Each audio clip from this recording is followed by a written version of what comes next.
আসসালাতু মিফতাহুল জান্নাহ। জোরে বলেন আল্লাহু আকবার।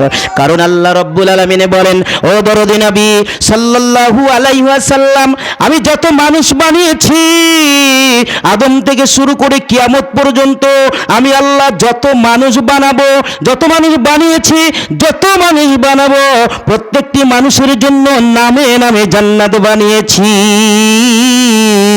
কেউ কর্মদোষে জান্নাত হারাবে, কেউ কর্মদোষে ডবল ডবল জান্নাতের মালিক হয়ে যাবে। জোরে বলেন সুবহানাল্লাহ।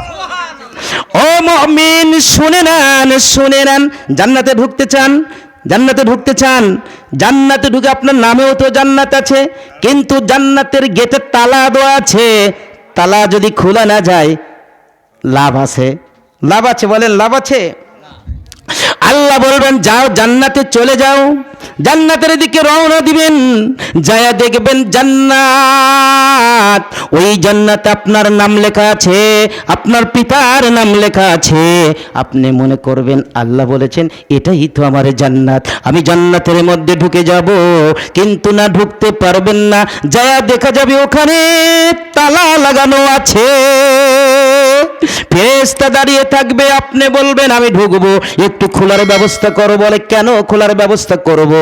তোমার জান্নাত, তোমার এই জান্নাতের মালিক তুমি, এই জান্নাতের তালা দেওয়া আছে, এই জান্নাতের চাবি তো তোমার কাছে থাকার কথা। বলে তো চাবি নাই। বলে তুমি নামাজে পড়নি, তোমার চাবি নাই, তুমি জান্নাতে ঢুকতে পারবে না। আউয়ালু মা ইউহাসাবু বিহি ইয়াউমাল কিয়ামাতিস সালাতু ক্বালা রাসূলুল্লাহ সাল্লাল্লাহু আলাইহি ওয়াসাল্লাম। আমার দরদি নবী সাল্লাল্লাহু আলাইহি ওয়াসাল্লাম বলেন, কিয়ামতের ময়দানে সর্বপ্রথম নামাজের হিসাবটা নেওয়া হবে। এই যার নামাজটা সহজ হবে তার জন্য সমস্ত কিছু সহজ হয়ে যাবে। আমার আল্লাহ ময়দানটা যখন কায়েম হয়ে যাবে, আমার আল্লাহ ডাক দিবেন, ও আমার বান্দারা, আমি উম্মতে মুহাম্মাদীদের জন্য 5 ওয়াক্ত নামাজ ফরজ করে দিয়েছিলাম, তোমরা কি 5 ওয়াক্ত নামাজটা আদায় করেছো? সুবহানাল্লাহ বলেন। সবাই বলবে আমরা যখন, যারা পড়েছি যারা পড়েনি, সবাই সমস্বরে একসাথে বলবে আল্লাহ আমরা নামাজ পড়েছি। আল্লাহর কাছেও মিথ্যা কথা বলতে দ্বিধা করবে না, দ্বিধা করবে না। অথচ মিথ্যা বলাটা হলো মহাপাপ। আল কিযবু উম্মুজ যুনুব, মিথ্যাটা বলা মহাপাপ। ইযা কাযযাবাল আবদু তাবাদানহু মালাকু মিলান মিন্নাতনি মাজাবিহি। আমার রাসূল সাল্লাল্লাহু আলাইহি ওয়াসাল্লাম বলেন, যখন বান্দা মিথ্যা কথা বলে তখন তার শরীর দিয়ে এক কি হয়ে যান, দুর্গন্ধ বের হয়ে যায়। এই দুর্গন্ধের যদি একটা রূপ দেওয়া হতো তাহলে তাকে সন্তান ঘৃণা করত, পিতার পরিচয় দিত না। স্বামী স্ত্রী তাকে ঘৃণা করত, স্বামীর পরিচয় দিত না। এত দুর্গন্ধ বের হয়ে যেত, সকল মানুষ তাকে ঘৃণা করত। এই দুর্গন্ধের কারণে মালাকু মিলান, ফেরেশতা 1 মাইল দূরে চলে যায়। যখন মিথ্যা কথা বান্দা বলে তখন কি হয়, এত দুর্গন্ধ বের হয়, এই দুর্গন্ধের কারণে ফেরেশতা 1 মাইল দূরে চলে যায়। সুবহানাল্লাহ। দেখছেন মিথ্যা কথা বলবেন আপনারা ভাই, এটা রূপ দিচ্ছে না, রূপ নাই, এ গন্ধ বের হচ্ছে না, যার জন্য আমাদের সবাই প্রিয়জন। কত কামাই করতেছি মিথ্যা কথা বলে সন্তানাদির জন্য, কিন্তু এটা যদি প্রকাশ হতো সবাই আপনাকে ঘৃণা করতো। ভাই কি বলেন, মিথ্যা কথা বলবেন? কিন্তু কিয়ামতের দিন কিন্তু এরা মিথ্যা কথা বলবে। আমরা যেন না পড়ি, আমরা 5 ওয়াক্ত নামাজ আদায় করবো। সুবহানাল্লাহ বলেন। রাজি আছেন সবাই? রাজি আছেন? এবার আমার আল্লাহ ডাক দিবেন, তোমরা 5 ওয়াক্ত নামাজ আদায় করেছ? বলে হ্যাঁ করেছি। সবাই বলবে, এখন আল্লাহ কোটি কোটি মানুষের মধ্য থেকে কেমনে নির্বাচিত করবে? আমরা সবাই বলে ফেলে দিয়েছি। কি বলেন, কথা তাই না? এবার আমার আল্লাহ বলবেন, তোমরা দুনিয়ায় নামাজে পড়েছ, আমি আল্লাহ দেখিনি, আজকে তোমরা একটু কেমনে রুকু করেছো আমাকে রুকু করে দেখাও, কেমনে সিজদা করেছো আমাকে সিজদা করে দেখাও। 1 প্রশ্নের কোটি কোটি উম্মতের ফয়সালা হয়ে যাবে। এবারে যারা 5 ওয়াক্ত নামাজ আদায় করেছে তারা সহজেই রুকুতে যেতে পারবে, তারা সহজেই সিজদায় যেতে পারবে।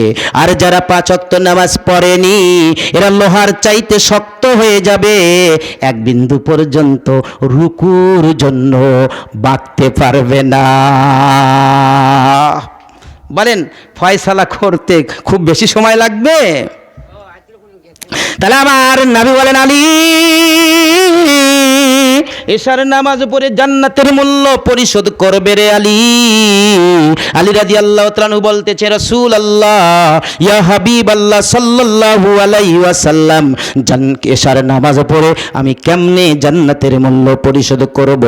আমার নবী সাল্লাল্লাহু আলাইহি ওয়াসাল্লাম বলেন, আলী রে এশার নামাজ পড়ে তুমি 10 বার আমার নবীর প্রতি দরুদটা পড়বে।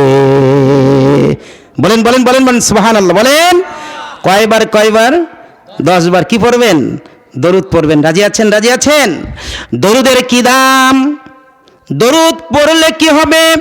আল্লাহর নবীজি, আপনার নবী আমার নবী দরদি নবী সাল্লাল্লাহু আলাইহি ওয়াসাল্লাম বলেন, ও দুনিয়ার মানুষ, যখন তোমরা আমি রাসূল আমার প্রতি দরুদ পড়বে তখন তোমাদের কি হবে?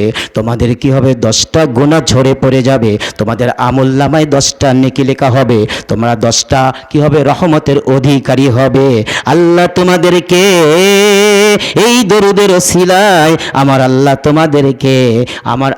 তোমাদেরকে উম্মতে মুহাম্মদ হিসাবে গ্রহণ করে নেবেন। আমার নবী বসে আছেন, একদল মৌমাছি গুনগুন গুনগুন করে যায়। আল্লাহর নবী বললেন, মৌমাছি রে গুনগুন করে কোথায় যাও, কোথায় যাও? মৌমাছি বলতেছে, রাসূলুল্লাহ আমরা গুনগুন করে দল বল বেঁধে আমরা মধু সংগ্রহের জন্য যাচ্ছি। আমার নবী বলেন, মৌমাছি তোমরা অত্যন্ত ভাগ্যবান একটা প্রাণী, আল্লাহ তোমাদের মুখে একটা যন্ত্র, কি যন্ত্র দিয়েছেন? বিভিন্ন ফুল থেকে রস চুষে নাও, ওই রসগুলো যখন মৌচাকে নিয়ে আসো তোমার মুখে আমার আল্লাহ কি যেন যন্ত্র দিয়েছেন, এইটার মাধ্যম দিয়ে তোমরা কি করো? মধু বানিয়ে নাও। এই মধুটা আমার উম্মতের জন্য অনেক উপকারী হয়ে যায়, এই মধুটা কি হয়ে যায়? শিফায়ে কামেলা হয়ে যায়। এই মধুটা রোগ মুক্তির জন্য একটা মেডিসিন হয়ে যায়। আল্লাহু আকবার বলেন। আল্লাহর নবী যখন এই কথা বললেন, মৌমাছি বলেন, রাসূলুল্লাহ ইয়া হাবিবাল্লাহ এইটা আমাদের কোনো কেরামতি নয়। আল্লাহু আকবার, আল্লাহু আকবার। এটা আমাদের কোনো কেরামতি নয় নবী, এইটা আমার কোনো হাকিকত নয়, এইটা আমাদের কোনো ক্ষমতা নয়। যেই কেরামতটা হলো, যেই মুজিজা হলো, সেটা হলো আপনি নবী সাল্লাল্লাহু আলাইহি ওয়াসাল্লাম। আল্লাহু আকবার। দেখছেন? আল্লাহ নবী বললেন, মৌমাছি কেমনে আমি নবীজি এইটার কারণ হলাম? মৌমাছি বলতেছে, রাসূলুল্লাহি ইয়া হাবিবাল্লাহি বিভিন্ন ফুল থেকে যখন আমরা রস নেই, এই রসটা নিয়ে যখন মৌচাকে ফিরে আসি, সরিষার ফুল থেকে রস নেই, বড়ির ফুল থেকে রস নেই, ডাবের ফুল থেকে রস নেই, ধানের ফুল থেকে রস নেই, বিভিন্ন ফুল থেকে রস নেই। ইয়া রাসূলুল্লাহি ইয়া হাবিবাল্লাহি সাল্লাল্লাহু আলাইহি ওয়াসাল্লাম এই রসটা নিয়ে যখন আমরা মৌচাকে ফিরে যাই, এই মৌচাকে যাবার পরে চাকে মধু ওই রসটা রাখার পরে আপনি নবী সাল্লাল্লাহু আলাইহি ওয়াসাল্লাম আপনার উপরে যখন দরুদ পড়ি আমার আল্লাহ আপনার খাতিরে এই রসগুলোকে মধুতে পরিণত করে দেয়। জোরে বলেন আল্লাহু আকবার, জোরে বলেন আল্লাহু আকবার। রহমতে আলম নবী নূরে মুজাসসাম, সাহাবাগণ আতর বানায় ওই নবীজির ঘাম। বলেন একটু, রহমতে আলম নবী নূরে মুজাসসাম, সাহাবাগণ আতর বানায় ওই নবীজির ঘাম, সাহাবাগণ আতর বানায় ওই নবীজির ঘাম। শোনো মানো জানো কেমন আমার নবীজি। জোরে বলেন মারহাবা। জানছেন আমার নবী কেমন? কি বলেন?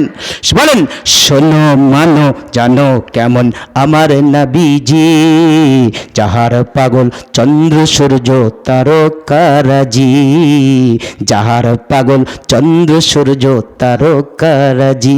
তোমরা আরো শুনবানি সুন্দর কাহিনী, তোমরা আরো শুনবানি। বলেন, তোমরা আরো শুনবানি হাদিসের বাণী।